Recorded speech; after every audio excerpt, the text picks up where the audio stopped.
I take a deep breath to calm my nerves and clear my thoughts.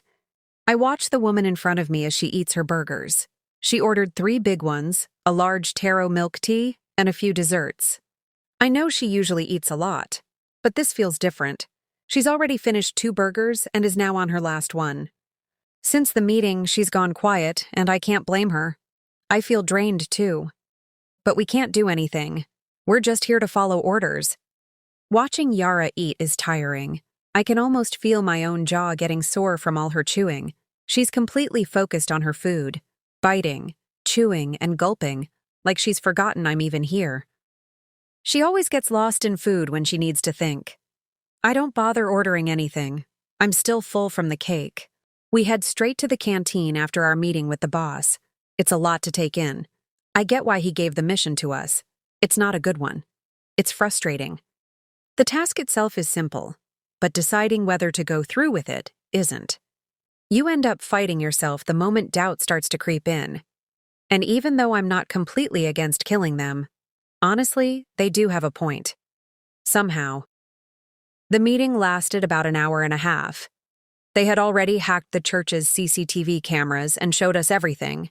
Inside, outside, every corner, and even the exact room where the mother and child are staying. It's not just Yara and me on this mission.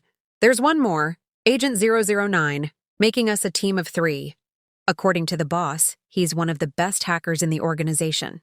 Not the best, but good enough. He'll be our eyes and guide, using the church's own CCTV system. He wasn't physically with us during the meeting.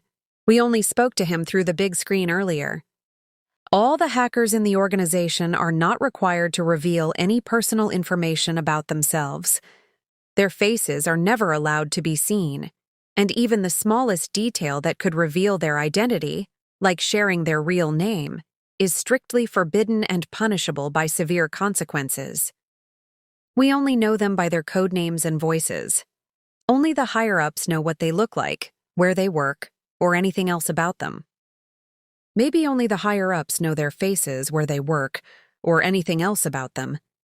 The organization is divided into 8 categories: higher-ups, hackers, spies, assassins, secret agents, detectives, helpers, and regular employees.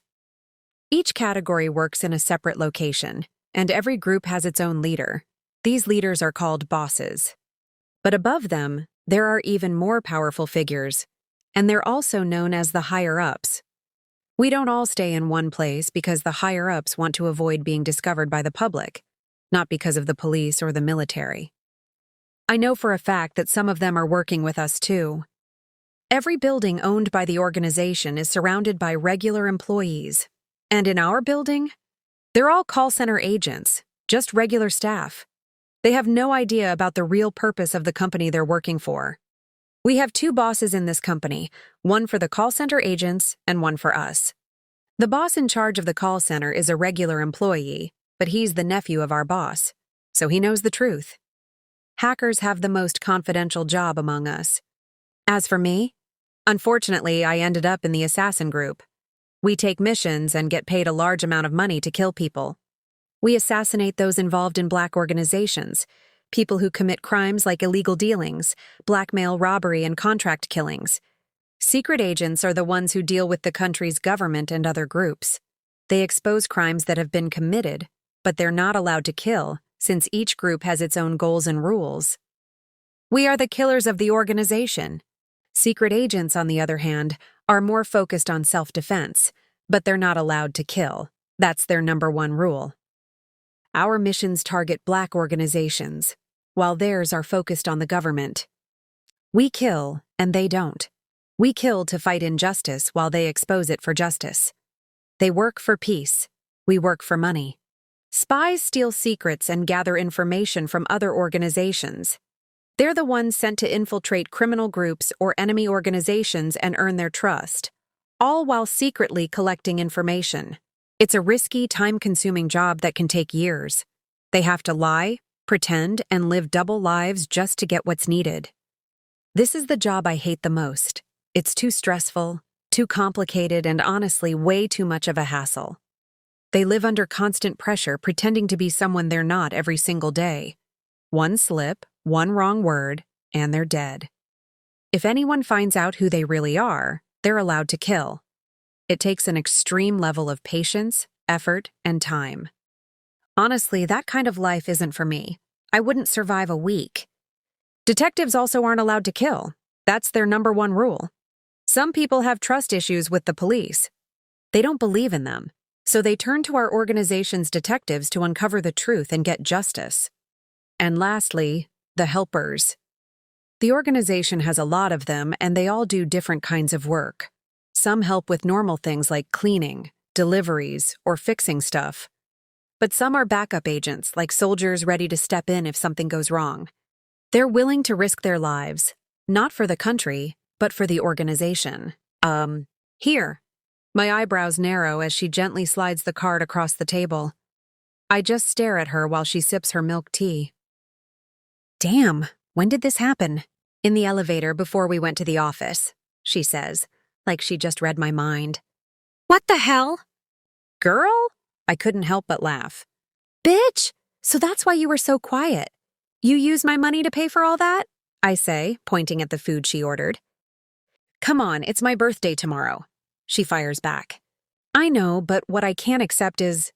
She laughs, and I can't help but laugh too. But when it sinks in again, I let out a sigh. She really got me good. You're a pro at this, huh? I say as I take my card and wallet and slide them into my pocket. She smiles slightly. You should be more careful next time, she says, then slides the lech flan toward me. You should eat. I'm sorry I didn't ask if you wanted a burger or something. I was scared you'd find out I took your wallet, haha. Ha, I murmur. Want me to buy you one? No thanks. I roll my eyes, grab the dessert, and start eating with a spoon. So, what do you think about the mission? I ask. Sucks, she replies. It is, I say, stabbing the dessert with my spoon. But they do have a point, I add. I run an orphanage, Hope. I gulp when she says that, because I honestly forgot. Now I understand why she's acting this way. It's not just another mission for her.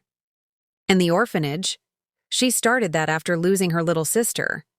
Now they're asking her to take the life of another child. Damn. That's messed up.